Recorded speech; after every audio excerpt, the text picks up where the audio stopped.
بسم اللہ الرحمن الرحیم۔ اس کے ساتھ ہی یسوتائی نے ان پر ایسی پھرتی اور مہارت سے حملہ کیا کہ اس نے ان میں سے 2 کی گردنیں کاٹ کر رکھ دی۔ جس وقت تک دوسرے 2 یسوتائی پر جوابی حملہ کرتے، یسوتائی تیزی سے ایک طرف ہٹ کر پہلو بچا گیا، لیکن اس نے ان دونوں کو دم نہ لینے دیا اور طوفانی انداز میں وہ ان دونوں پر ویرانی بازار حیات بن کر ٹوٹ پڑا۔ اب وہ ایک سرکش طوفان بن گیا تھا۔ جب تک نئے آنے والے دونوں سوار اپنے ساتھیوں کے ساتھ آ کر یسوتائی پر حملہ آور ہوتے، یسوتائی نے ان میں سے ایک اور کو ختم کر دیا۔ اب وہ چنگاڑتے ہوئے چیتوں کی طرح بار بار اللہ اکبر کی صدائیں بلند کر رہا تھا۔ اس کی ڈھال اب ان تینوں سے اس کا دفاع کر رہی تھی۔ اپنے دشمنوں پر حملہ آور ہوتے ہوئے یسوتائی اب بجلیوں کے سائبان، جاڑو دیتے جکڑ اور ہر شے کے ضمیر پر حاوی ہو جانے والی آندھیوں کی شکل اختیار کر گیا تھا۔ بڑی تیزی کے ساتھ یسوتائی فضائے خاک اور آدھے نور کی طرح ان پر حاوی ہوتا جا رہا تھا۔ لمحہ بلمحہ اس کے حملوں میں بڑکتے شعلوں کی سی تیزی آتی جا رہی تھی۔ اچانک فضا میں وحشتناک چیخیں بلند ہوئیں، کیونکہ یسوتائی نے ان تینوں میں سے 2 کی گردنیں کاٹ دی تھی۔ تیسرا بھاگ کھڑا ہوا۔ اس کا خیال ہوگا کہ وہ وہاں سے فرار ہونے میں کامیاب ہو جائے گا، لیکن یسوتائی نے اس کی اس کوشش کو ناکام بنا دیا۔ اس نے ایک لمبی جست لی اور اسے دبوچ لیا۔ پھر اس نے اس کی تلوار چھین کر دور پھینک دی اور اپنی تلوار کی نوک اس کی گردن پر رکھتے ہوئے بری طرح داڑا۔ تم لوگوں کو کس نے میرے پیچھے لگایا ہے؟ اس نے ہقلاتے ہوئے جواب دیا، ہمیں تمہارے تعاقب میں شینسی شہر کی سرائے کے مالک تمان نے لگایا تھا۔ تم ایک بار اس کی سرائے سے کومر کے 4 آدمیوں کو اس سرائے کی طرف لائے تھے۔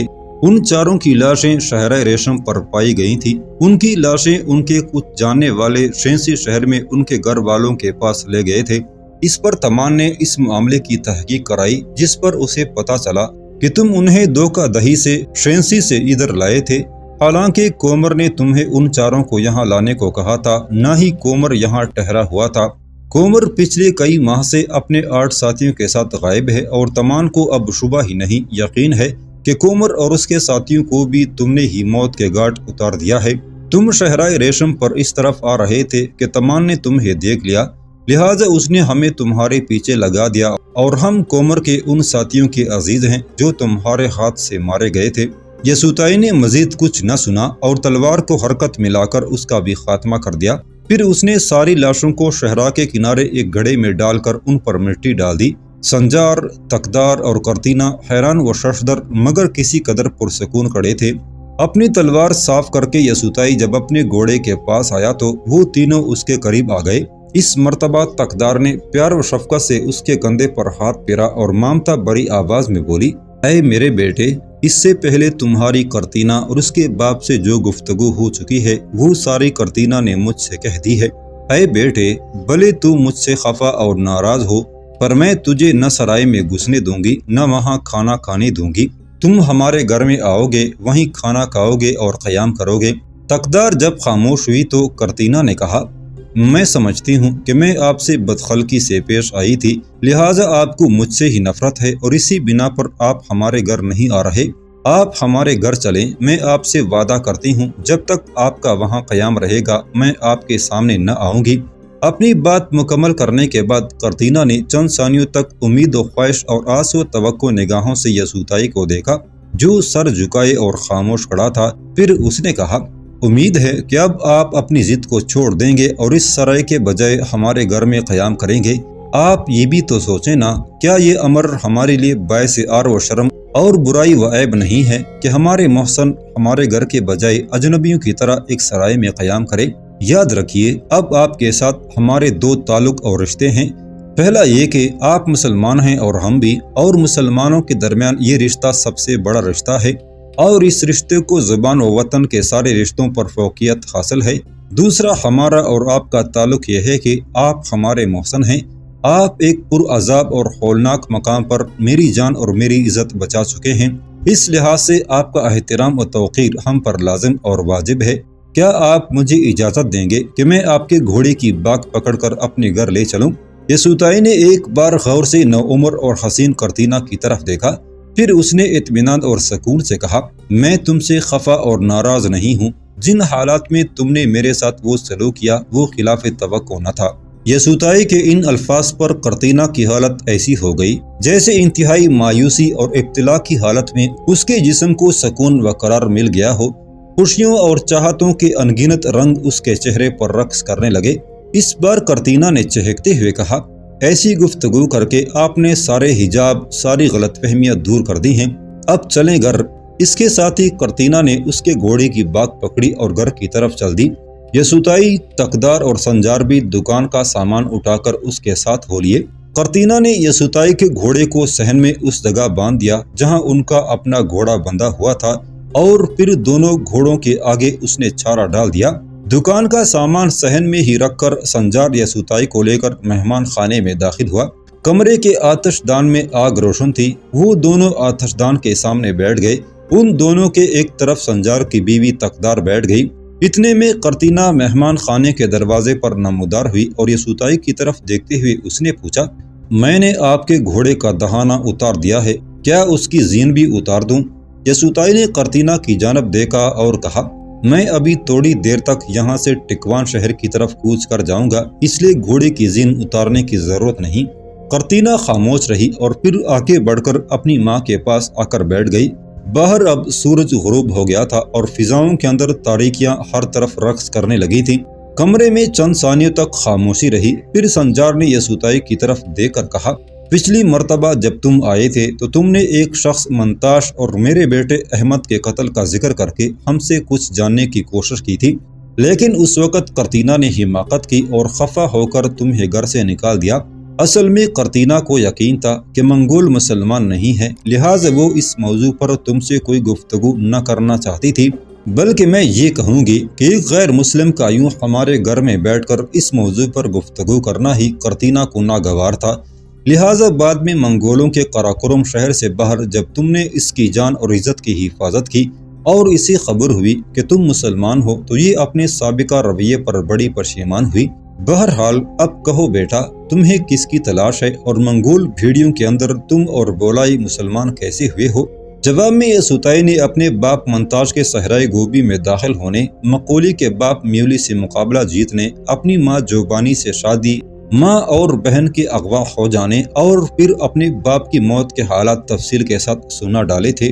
سنجار چند ثانیوں تک گردن جھکائے سوچتا رہا، پھر اس نے غمزدہ سی آواز میں کہا، میں نہیں جانتا تمہارے باپ منتاش کو میرے بیٹے احمد سے کیسی واقفیت اور جان پہچان ہو گئی تھی، پر احمد ہر وقت اس کی مدد کرنے کی باتیں کرتا رہتا تھا، کیونکہ وہ کہا کرتا تھا کہ منتاش مسلمان ہے اور اس کی مدد کرنا میرا فرض ہے، لیکن ہم تینوں اس کی مخالفت کرتے تھے اور اسے سمجھاتے تھے کہ تمہارے ساتھ دھوکہ اور فریب ہو رہا ہے، منتاش مسلمان نہیں ہے کیونکہ وہ منگول ہے۔ لیکن احمد اپنی بات پر جمع رہا۔ پھر اچانک کسی ظالم نے منتاش اور احمد دونوں کو قتل کر دیا، لیکن تمہارے حالات سن کر اب ہمیں یقین ہو گیا کہ منتاش مسلمان تھا اور یہ کہ احمد سچائی پر تھا۔ کاش ہم تینوں کو اس وقت اس حقیقت کا علم ہوتا تو ہم سب مل کر اس کی مدد ضرور کرتے۔ اصل میں منتاش کو اپنی بیٹی اور تمہاری بہن یشبا سے متعلق اطلاع مل گئی تھی اور یہ اطلاع اسے احمد نے دی تھی۔ وہ اس طرح کہ یہاں ہمارے اس شہر میں جھیل بالکش کے کنارے کارلوس شہر کے ایک مسلمان مبلغ آیا کرتے تھے۔ ان کا نام قوتام تھا کہ شہر کے اندر جو مسلمان ہیں وہ انہی کی تبلیغ کی وجہ سے مسلمان ہوئے ہیں۔ جب وہ تبلیغ کے لیے ادھر آیا کرتے تھے تو ہماری ہی گھر میں قیام کیا کرتے تھے۔ ان کے ساتھ ان کے 3 شاگرد بھی ہوا کرتے تھے۔ ایک مرتبہ جب وہ چاروں ہمارے گھر میں مقیم تھے اور دوسرے روز انہوں نے شہر کارلوس کی طرف کوچ کرنا تھا کہ اس رات عشاء کی نماز کے وقت ایک انتہائی خوبصورت اور کمسین لڑکی بھاگتی ہوئی آئی اور منت کے انداز میں اس نے قوتام سے کہا، کچھ لوگ جو یہاں کے سرکردہ ہیں مجھے اور میری ماں کو فروخت کرنا چاہتے ہیں، ہم ماں بیٹی مسلمان ہیں، ہماری مدد کریں۔ اس لڑکی نے اپنا نام یشبا اور ماں کا نام جوبانی بتایا تھا۔ ہم لوگ اس سے پوچھنا ہی چاہتے تھے کہ اس کی ماں کہاں ہے اور کون لوگ ان کو فروخت کرنا چاہتے ہیں کہ جن سے یشبا بھاگ کر آئی ہے وہ اس کا تعاقب کرتے ہوئے پہنچ گئے۔ اتفاق سے جب یشبا ہمارے گھر میں آئی تو کسی متوقع خطرے کے تحت ہم نے گھر کا دروازہ اندر سے بند کر دیا تھا۔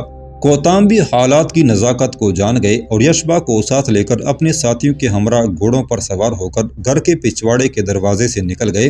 ہم نے ذرا دیر کے بعد دروازہ کھول کر ان لوگوں سے بہانہ کر دیا کہ ہم لوگ سو رہے تھے، لہٰذا ہم سے کوئی تعارض کیے بغیر وہ لوگ چلے گئے۔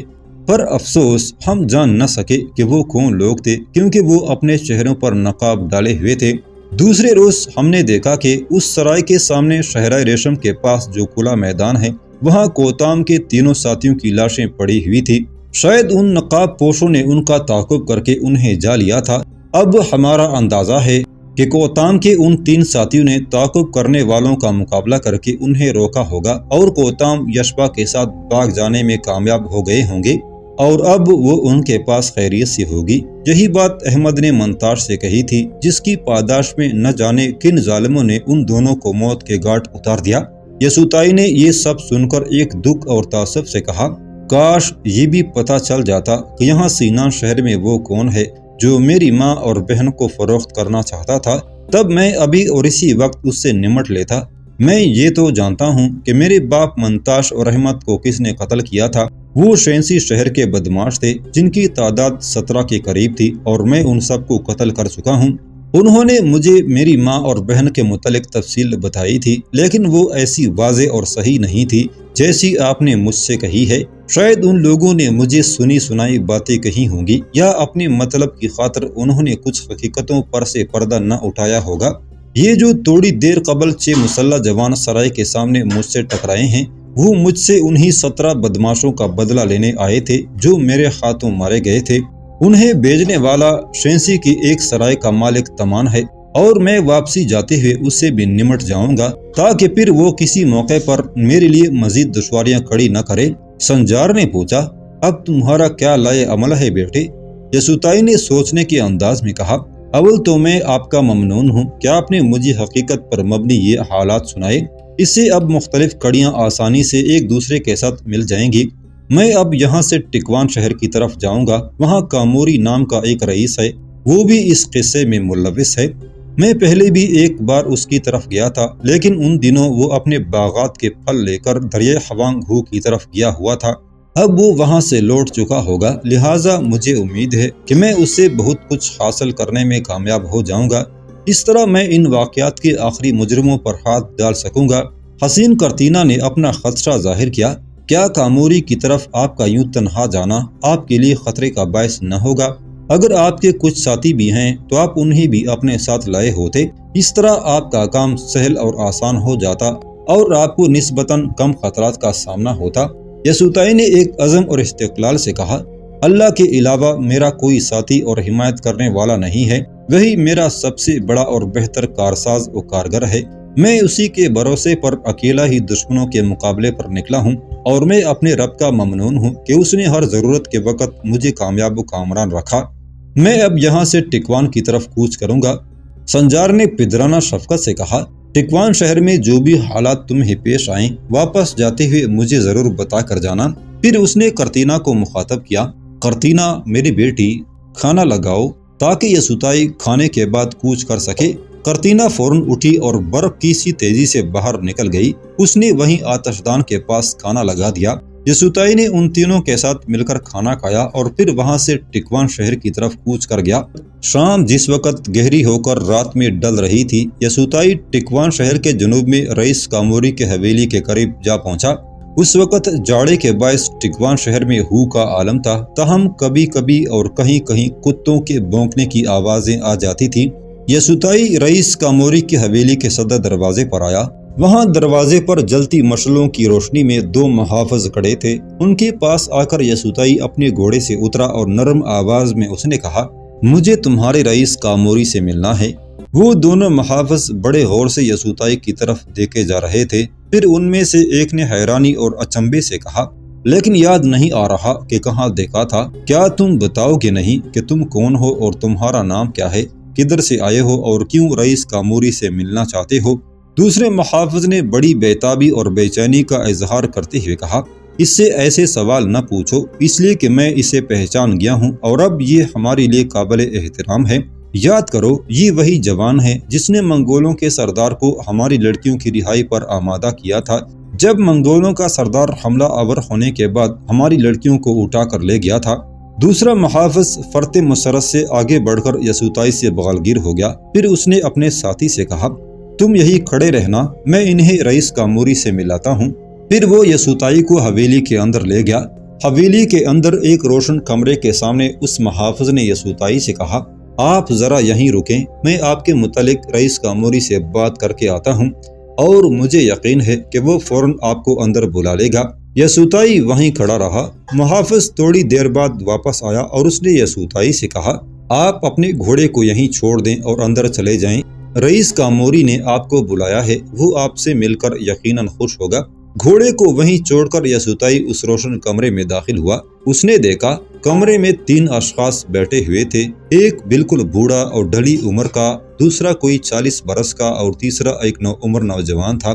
یسوعائی اندر داخل ہوا تو بوڑھے نے آگے بڑھ کر اس سے مصافحہ کیا اور کہا، میرا نام کاموری ہے۔ پھر اس نے نوجوان کی طرف اشارہ کیا، یہ میرا بیٹا مانو ہے۔ پھر اس نے تیسرے فرد کی طرف اشارہ کرتے ہوئے کہا، یہ سینان شہر کا رئیس ایسان ہے، یہ میرے بہترین اور قابل اعتماد دوستوں میں سے ہے۔ مجھے تمہارے متعلق جاننے کی ضرورت نہیں کہ تم کون ہو اور کہاں سے آئے ہو۔ میرا محافظ تمہارے بارے میں مجھے تفصیل سے بتا چکا ہے کہ تمہارا نام یسوعائی ہے اور تم وہ شیر دل اور بہادر و نیک نیت جوان ہو جس نے منگولوں کے سردار تموچن سے خطا کی لڑکیاں آزاد کرائی تھیں۔ ہاں، تم صرف یہ کہو کہ تم کس غرض سے اس طرف آئے ہو اور میں تمہاری کیا خدمت کر سکتا ہوں۔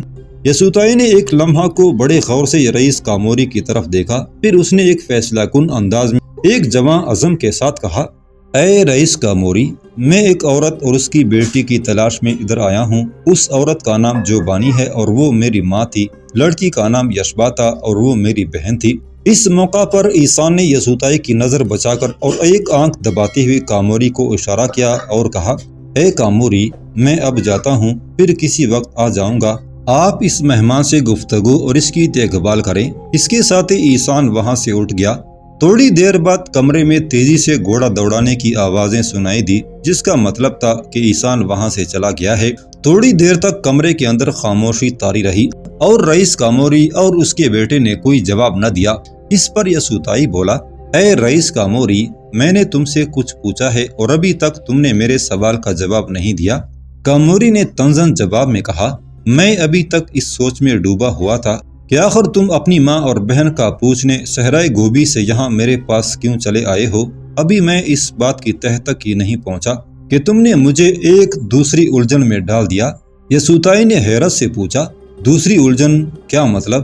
کاموری نے خفگی اور ناپسندیدگی کا اظہار کرتے ہوئے کہا، تم پہلے آدمی ہو جس نے مجھے تم کہہ کر مخاطب کیا ہے، ورنہ کسی کی مجال نہیں کہ مجھے یوں خطاب کرے۔